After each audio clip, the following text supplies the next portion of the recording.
Hey, good people. I wanted to get a video out on this. This is really, this has been being said in a lot of different ways.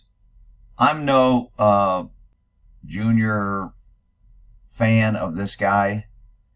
I still think he's a liberal at heart. And it kind of goes with what he's saying about keeping us divided. But I just have zero respect and don't want to deal or work with anybody from the left because they're all freaking just crazy and idiots.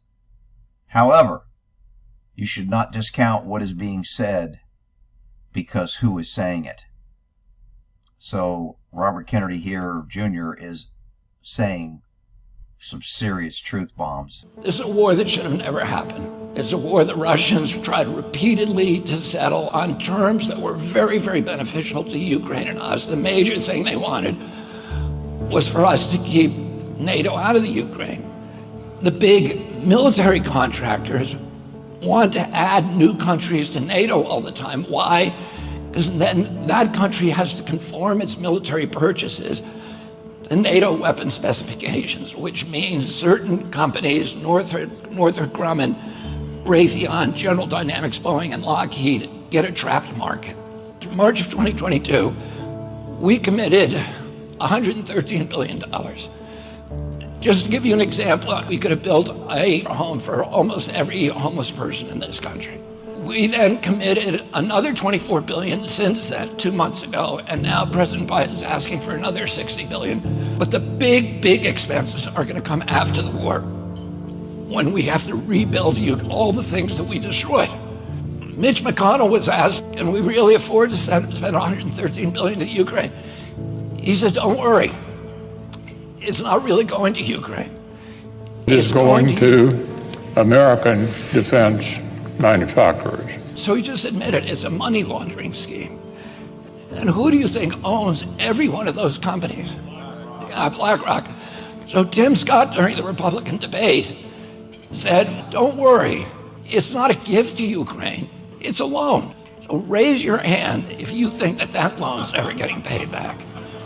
Yeah, of course it's not. So why do they call it a loan? Because if they call it a loan, they can impose loan conditions. And what are the loan conditions that we impose on? Number one, an extreme austerity program, so that if you're poor in Ukraine, you're going to be poor forever. Number two, most important, Ukraine has to put all of its government-owned assets up for sale to multinational corporations, including all of its agricultural land, the biggest single asset in Europe. In Ukraine, there's been 1,000 years of war fought over that land. It's the richest farmland in the world. It's the breadbasket of Europe. 500,000 kids almost, Ukrainian kids, have died to keep that land as part of Ukraine. They almost certainly didn't know about this loan condition. They've already sold 30% of it. The buyers were DuPont, Cargill, and Monsanto. Who do you think owns all of those companies? Yeah, BlackRock. And then in December, President Biden gave out the contract to rebuild Ukraine. And who do you think got that contract? BlackRock. So they're doing this right in front of us. They don't even care that we know anymore, because they know that they can get away with it. And how do they know that? Because they have a strategy. And that strategy is an old strategy, which is they keep us at war with each other. They keep us hating on each other. They keep the Republicans and Democrats fighting each other, black against white, and all these divisions that they sow.